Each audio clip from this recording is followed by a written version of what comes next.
Economic Overview of the 1970s by Elise Smith and Alli Stup. So, first, I'm going to give a timeline of just a quick overview of the 70s. So, first, there was an 11th month recession that started in 1969. Then, in 1971, wage and price controls were introduced by Nixon to counteract inflation. In 1972, Nixon enacted a 90-day wage and price freeze. Next, in 1973, an oil crisis was caused by OAPEC, which placed an embargo on oil exportation. And in this year, Nixon ends the gold standard and a recession begins in November.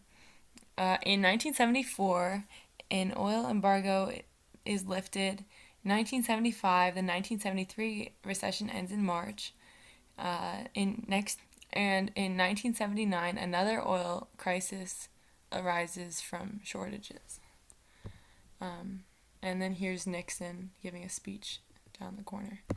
So first I'm going to explain GDP and then I'll talk about GDP during the 70s. So GDP is the dollar value of all final goods and services produced within the borders of a country during a specific time. So basically it measures a country's output, and real GDP doesn't account for it does account for inflation. So it shows like the real economic growth over time. So during the 1970s, overall real GDP increased by about $1.7 trillion, which is a positive trend. So, like these numbers mean that the output of the United States like more than doubled. So during this time, it fluctuated a lot because there was two recessions, and it decreased the most during the recession of 1973 to 75, and then the growth rate was highest in the second half of the decade after the economy recovered from the recessions and the government was able to adjust their policies. So the business cycle sort of goes along with GDP. So it's defined by the natural growth and contraction of an economy. So it's based on the level of output over time because that's what GDP is. And so the high points are called peaks. It's times of full employment and output is close to capacity. Low points are called troughs, which are lowest points in output and employment.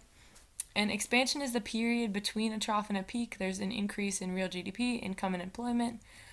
In recessions, it's a 6-month or more period in which there is a decline in output, income, and employment. So there are short-term fluctuations, but in the long run, the trend of the business cycle is typically increasing, showing the overall growth rate, which is what happened during the 70s. So fluctuations are caused by shocks in supply and demand. So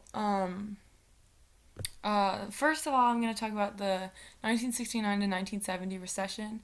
It was caused by the government's response to inflation, which was caused by lots of economic growth in the 60s, which caused some inflation. Yeah, it caused inflation, and because of increased deficit spending to fix the Vietnam War budget.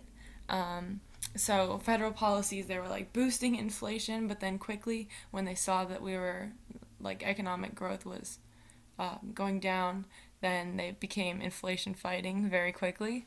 So it was classified as a mild recession because GDP only decreased 0.6%. Unemployment rate got up to 6.1%.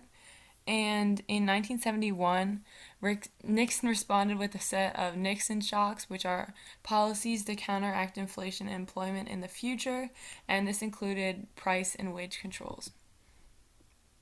And here's a little chart in the corner that shows like where the price rate was and where they wanted it to be. So that's interesting to look at.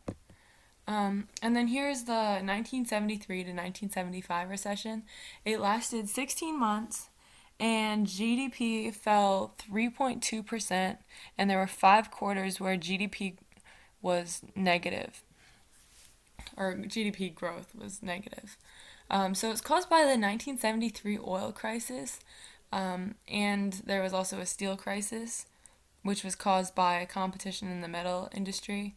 and there was significant federal spending on the Vietnam War. So all these things sort of attributed to this recession, but it was mostly the oil crisis. And then there was also a stock market crash in 1973, which also was sort of a sign of the recession. Um, Unemployment got up to 9%, which was it's actually very high for an economy, and stagflation occurred, which will be explained in later slides. So it was improved by leaving the gold standard in 1976. So this is sort of this policy where money and gold sort of go their values are very intertwined. So this by leaving that standard, the Federal Reserve was able to increase the amount of money without increasing its physical reserve of gold. So and they also started, because it was caused by the oil crisis, they started exploring for gold exploring for oil in the United States because they realized that they were really dependent on other countries for oil and energy. So that definitely helped get out of the recession. Inflation is when there's a sustained rise in the overall price levels in the economy. It lowers the purchasing power of the dollar. Stagflation was a predominant issue of the 70s. This was when inflation was occurring while real wages were stagnating. Typically, wages and price rise or fall together, so this was a bit unusual. The root causes of this inflation was the costs of the Vietnam War, expanding welfare programs without consumer tax, the energy crises in 1973 and 1979. And these were some of the root causes, but other things did help contribute to this inflation. From 1968 to 1970, the Consumer Price Index went up 11%.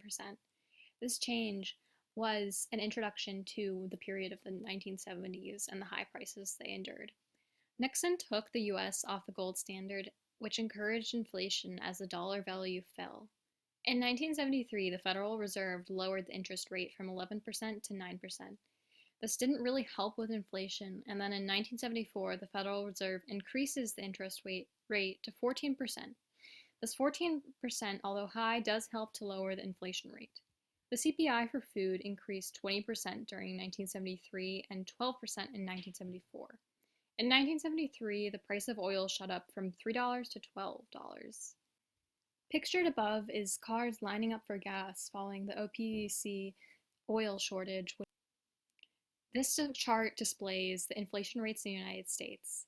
It shows on one side all the items being taken into account for, and on the other side, excluding food and energy inflation rates. Unemployment is a state when people are not employed but are currently seeking work. It's measured by the percentage of unemployed in the labor force. The labor force is made up of those who are potential workers. In the 70s, unemployment rates were high and increased to as much as 9%. These rose 33% from 1968 to 1970. Causes of this unemployment were that more women were trying to enter the labor force after social upheavals, the recession of 1970 and 1973 to 1975. The uncertainty of prices from fluctuations and inflation caused businesses to be hesitant in their hiring practices. This chart displays unemployment in the US, and it gives an accurate view of how unemployment changed in the 1970s, and also displays some employment levels in the 1960s to show how drastic this change was. The 1970s was a pivotal period for economic statistics as it challenged many previous held views about the economy with Keynesian economics. The economic health was overall poor with stagflation and high unemployment rates. Citizens were impacted in a myriad of ways. Prices were high for consumers, including gas prices. There were high levels of unemployment. The oil embargo had major effects on Americans. Speed limits were reduced. Gas stations were asked to close on Sundays.